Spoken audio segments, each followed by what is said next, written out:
नमस्कार, मानस मिश्रा और news India में आप सभी का बहुत बहुत स्वागत करता हूं। एटीएस ने तबाही मचाई है और अब की बार मिनिस्ट्री ऑफ होम अफेयर्स ने वो खुली छोड़ दी जहां ईडीआई और सीबी को फेल कर डाला है। हम आपको लिए चलते हैं उस खबर की तरफ जहां पर आज आपका एक भ्रम तो जरूर टूट जाएगा। वो भ्रम है जो आप कहते हैं कि बेचारा गरीब था, अनपढ़ था, इसलिए भटक गया।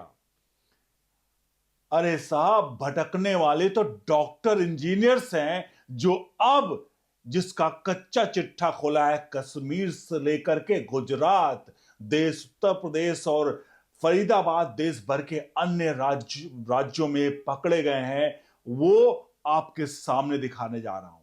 और आज अगर आप सब में कोई भी आए और ये कहे कि भैया हर बार एक लाइन होती है कि हर मुसलमान तो आतंकवादी नहीं, लेकिन हर आतंकवादी मुसलमान है, इन दोनों लाइनों में अब सोचने की जरूरत है, क्योंकि कई लोग इस लाइन को जो है वो बहुत मोटी इसके अंदर करने का प्रयास करते हैं, जो बहुत बारीक लाइन है, इसलिए करते हैं और कहते हैं बेचारा वो गरीब था इसलिए भटक गया, अनपढ़ था वो भटक गया। लेकिन फरीदाबाद की और गुजरात की, उत्तर प्रदेश से और कश्मीर की जो घटनाएं आई हैं वो हमें और आपको चिंतित करती हैं, इसलिए पूरी खबर देखिएगा। ये खबर आपको जो मैंने बताया ना कि हर मुसलमान आतंकवादी नहीं होता और जो है और लेकिन हर आतंकवादी मुसलमान होता है, जो उसके बीच की बहुत मोटी लाइन खींची गई है, असल में वो लाइन अब शायद धुंधली होती नजर आ रही है। फरीदाबाद की उस छोटी सी सड़क पर जहां एक प्राइवेट हॉस्पिटल की चमचमाती दीवारों पर आम लोगों का इलाज का भरोसा देती थी, पुलिस ने एक ऐसा राज खोला जो देश की सुरक्षा को हिला गया। 9 नवंबर को जम्मू कश्मीर पुलिस की एक टीम ने फलाह हॉस्पिटल के पास एक किराए के मकान से 350 किलोग्राम अमोनिया नाइट्रेट यानी आरडीएक्स, एक AK-47 राइफल, एक pistol, 3 magazine, 20 timer, walkie talkie set और भारी मात्रा में गोला बारूद बरामद किया। आखिरकार एक डॉक्टर एक हॉस्पिटल में ये क्या कर रहे थे? गोला बारूद, AK-47, 350 ग्राम आरडीएक्स, क्या काम था उनका? और इसका मालिक जो था वो मुस्लिम था, डॉक्टर मुस्लिम। आजकल उत्तर प्रदेश, दिल्ली, राज्य के हर जगहों पर बड़े बड़े हॉस्पिटल्स खुले हुए हैं जहां पर मुस्लिम डॉक्टर्स देख रहे हैं। लोगों की भारी भीड़ जा रही है, भारी पैसा जा रहा है। कई लोग आरोप लगाते हैं कि इन पैसों से विदेशी फंडिंग की जा रही है, यहां से पैसा इकट्ठा करके। लेकिन साहब, हो क्या रहा है? आगे बढ़ते हैं। इसके अलावा एक खोज, एक कश्मीरी डॉक्टर, जी हां, डॉक्टर आदिल अहमद राथर, जो कि पकड़ा गया था उत्तर प्रदेश से। राथर से पूछताछ पर पता चला, जब पूछताछ की गई तो निकला कि भैया ये जो अनंतनाग के गवर्नमेंट मेडिकल कॉलेज में पढ़ाता था और श्रीनगर में जैसे मोहम्मद के समर्थन में पोस्टर चिपकाने के आरोप में गिरफ्तार हुआ था। राथर ने ही खुलासा किया कि उसके साथी पुलवामा के डॉक्टर मुजम्मिल शकील ने फरीदाबाद में सामग्री छिपाई है। शकील जो उसी हॉस्पिटल में काम करता था को तुरंत गिरफ्तार कर लिया गया। ये दोनों पढ़े लिखे डॉक्टर थे, MBBS डिग्री वाले, जिन्होंने शपथ ली थी कि वे लोगों की जान बचाएंगे। लेकिन उनके कमरे से निकली सामग्री किसी हमले की तैयारी का सबूत थी जो निर्दोषों की जान ले सकती थी। क्या यह महज एक संयोग है या शिक्षा के बावजूद कुछ लोगों को देश विरोधी रास्ते पर चलते पड़ते हैं? यह सवाल आज हर भारतीय के मन में कौंध रहा है, जब खुफिया एजेंसियां बता रही हैं कि आतंकी नेटवर्क अब प्रोफेशनल्स को निशाना बना रहे हैं। राथर का केस कोई अलग घटना नहीं है। 27 अक्टूबर 2025 को श्रीनगर की सड़कों पर जैसे मोहम्मद के पोस्टर चिपकाते हुए कैमरे में कैद हुए और जांच के बाद राथर का चेहरा सामने आता है। उसके लॉकर से AK-47 बरामद हुई जो पाकिस्तान के से तस्करी का निशान लिए हुए थी। पूछताछ के बाद उसने बताया कि वह शकील जैसे कई डॉक्टर आतंकी संगठनों के प्रचार में लगे थे। ध्यान रखिएगा, शकील जैसे कई डॉक्टर आतंकी संगठनों के प्रचार में लगे थे। यह खुलासा डरावना है क्योंकि ये लोग समाज के बीच में घुल मिलकर रहते हैं, पेशेंट्स को दवा देते हैं, लेकिन पीठ पीछे विस्फोटकों को छिपाते हैं। फरीदाबाद पुलिस कमिश्नर सत्येंद्र कुमार गुप्ता ने प्रेस कॉन्फ्रेंस में स्पष्ट कहा कि अमोनिया नाइट्रेट को आरडीएस की तरह इस्तेमाल किया जा सकता था और यह मात्रा दर्जनों हमले के लिए काफी थी। क्या कर रही थी आखिरकार दर्जनों, यहां पर अगर बात करें दर्जनों हमले वाली ये आरडीएक्स क्या कर रही थी और डॉक्टर के पास? सोचिएगा जरूर। हम अगर धर्म पर आ रहे हैं तो आपको यह ना लगे कि हम किसी धर्म पर वार कर रहे हैं, क्योंकि हर धर्म में कुछ लोग छुपे हुए हैं। लेकिन साहब, मैंने शुरुआत में कहा ना कि अगर हर आतंकी मुसलमान नहीं है, लेकिन हर मुसलमान, माफ कीजिएगा, हर जो है वो मुसलमान आतंकी नहीं है, लेकिन हर आतंकी मुसलमान है।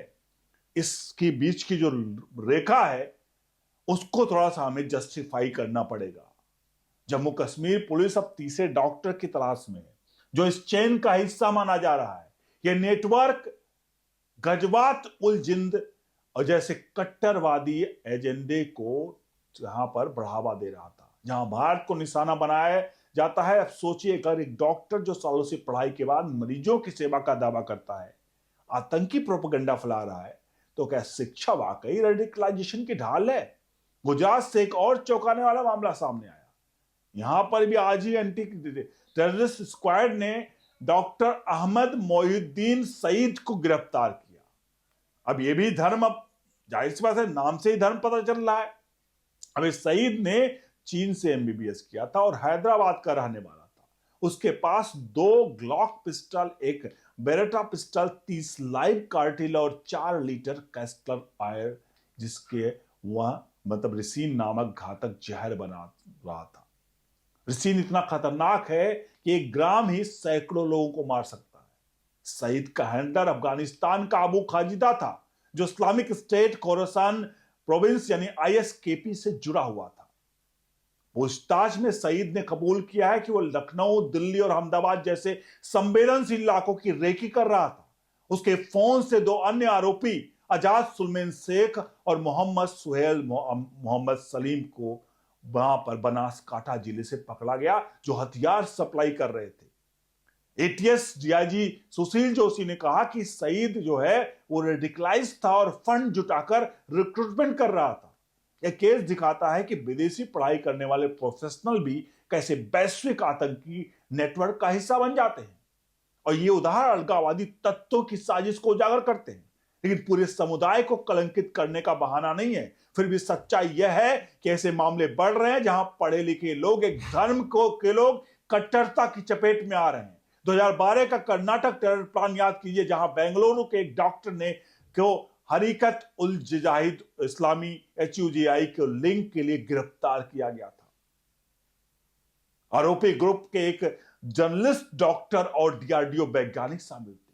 पुलिस ने जिहादी यहां पर लिटरेचर, चेन्नई और भारत के नक्शे और ईरान का नक्शा जब्त किया था। यह ग्रुप सेल्फ रेडिकलाइज था, अलकायदा के अनवर अली अलवाकी से प्रभावित था। HUJI के कमांडर साइद बिलाल के भाई ने इसे एकजुट किया था, जो 2006-7 के हमलों का आरोपी था। ये लोग unlawful activities prevention act UAPA के तहत चार्ज हुए हैं।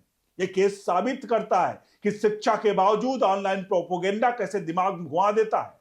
उड़ीसा का 2023 का मामला कम चिंताजनक नहीं है, जहां सैयद ईसान बुखारी उर्फ डॉक्टर ईसान बुखारी को स्पेशल टास्क फोर्स ने गिरफ्तार किया, जो खुद neuro specialist, army doctor, PMO अफसर, NIA अधिकारी का करीबी बताता था अपने आप को।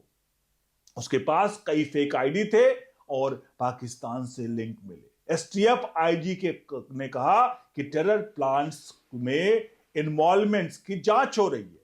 पाकिस्तानी स्पाई होने का संदेह है। उसके फोन से चैट्स और लिंक्स की जांच NIA को सौंपी गई। कश्मीर का 37 वर्ष का शख्स मुस्लिम कम्युनिटी में घुसपैठ कर रहा था, जो दिखाता है कि फर्जी पहचान पत्र का नुकसान भी बचाएगा। 2020 में NIA के एक डॉक्टर को पकड़ा, जो 2012 में लश्कर तैयबा का रिक्रूटमेंट केस का आरोपी था। यह हैदराबाद का रहने वाला था। 2007 में इसमें ग्लासो बॉम्बर का भाई इसका था, सऊदी अरब से रिपोर्ट कर होकर गिरफ्तार हुआ। एनआईए चार्जशीट में उसको आप मोटू डॉक्टर कहा गया। इस केस में 17 गिरफ्तारियां हो चुकी, जिसमें 14 सजा काट चुके हैं। ये दिखाता है कि रिक्रूटमेंट मेडिकल प्रोफेशनल कैसे इस्तेमाल होते हैं। अब इंजीनियर्स की मॉडल करो, महाराष्ट्र एचए ने जनवरी में नासिक में 32 वर्षीय इंजीनियर को भी आईएसआईएस से फंडिंग के लिए पकड़ा था। वहां इंपोर्ट एक्सपोर्ट बिजनेस चलाता था और सीरिया में 3 बार पैसे ट्रांसफर कर चुका था। उसके डिवाइस से आईएसआईएस के जुड़े मैसेज मिले। एटीएस ने कहा कि वह रेडिकलाइज था और फॉरेन हैंडलर के कम्युनिकेट कर रहा था। इसके पहले एनआईए के महाराष्ट्र कर्नाटक के 15 आईएसआईएस के ऑपरेटर पकड़े थे। ये केस पेंडिंग अंतरराष्ट्रीय लिंक को उजागर करता है। मार्च 2025 में एनआईए ने हैरिस फारूकी को गिरफ्तार किया, जो केमिकल इंजीनियर था और आईएसआईएस का इंडिया हेड माना जाता था। हमने आपको बहुत सारी चीजों की अलीगढ़ मुस्लिम यूनिवर्सिटी का टॉपर वह युवा को रेडिकलाइज करता था। उसके साथ रेहान एक टीचर और गवर्नमेंट सर्वेंट भी पकड़ा गया। फारूकी आईडी बनाने में एक्सपर्ट था और सोशल मीडिया में रिक्रूटमेंट करता था। सोर्स कहा था कि वह स्मार्ट था, गलतफहमी पैदा कर युवाओं को फंसाता था। वह फॉरेन हैंडलर्स को कहीं ना कहीं रिक्रूटमेंट ऐप से जोड़ते थे। और 2014 का मामला याद है जब इंजीनियर मेहंदी मसरूर विश्वास को बेंगलुरु में पकड़ा गया। ये सारे नाम मैंने इसलिए चला बताए आपको क्योंकि ये सारे नाम जो हैं ये एक धर्म से आते हैं। आखिरकार जब भी कोई हमला होता है तो उसमें मुस्लिम नाम क्यों आता है? हम और आप ना बात करें, हम और आप चुप रहें, देश की सरकारें चुप रहे क्योंकि उनको वोट चाहिए, क्योंकि वो अल्पसंख्यक समुदाय उनका वोट चाहिए। विपक्ष इसलिए चुप रहे क्योंकि उनको भी उनका वोट चाहिए। लेकिन वो जनता जो 2014 से पहले इन लोगों के कहीं ना कहीं ऊपर उस पे जो इन लोगों ने काम करते थे, उससे सैकड़ों बम ब्लास्ट होते थे, कितने लोग मारे जाते थे उसमें, उसके जिम्मेदार आखिरकार कौन थे? और आज भी पुलवामा हमला से लेकर जितने भी हमले हुए देश में या अभी भी जो कुछ छोटे मोटे घटनाएं होती हैं, उसके जिम्मेदार कौन है? हमारी सुरक्षा एजेंसियां मजबूत चौक चौबंद है। लेकिन घर में अगर भेड़िए भेदिए होंगे तो उन भेड़ियों को ढूंढ ढूंढ कर मारना पड़ेगा। उसमें हम एक लाइन मैंने कहा ना कि हर मुसलमान आतंकवादी नहीं है, लेकिन हर आतंकवादी यहां पर आपको बताते मुसलमान है। इस लाइन को बारीक करके जांच करनी पड़ेगी, क्योंकि लाइन को बारीक करने के बाद ही बहुत सारी चीजें क्लियर पता करेंगी। और ऐसे में हमें और आपको सुरक्षित रहना है तो अपने आसपास भले वो डॉक्टर इंजीनियर है, लेकिन उसके काम काज, उसके डेली रूटीन को एक बार जरूर जांचिएगा, समझिएगा, क्योंकि हो सकता है वो आपके गले में मिल रहा हो लेकिन आपके पीठ पीछे आपके ही लिए षड्यंत्र रच रहा हो और आपको खत्म करने की साजिश रच रहा हो। मेरा आपसे अनुरोध है, मैं किसी कम्युनिटी के खिलाफ एक खबर नहीं चला रहा हूं। मेरा सिर्फ कहने का मकसद है, मैं कुछ चीजों को दिखाना चाहता हूं और सच को सच कहना अगर गलत है तो ऐसी गलती करते रहेंगे। बने रहो न्यूज़ इंडिया के साथ। बहुत बहुत धन्यवाद।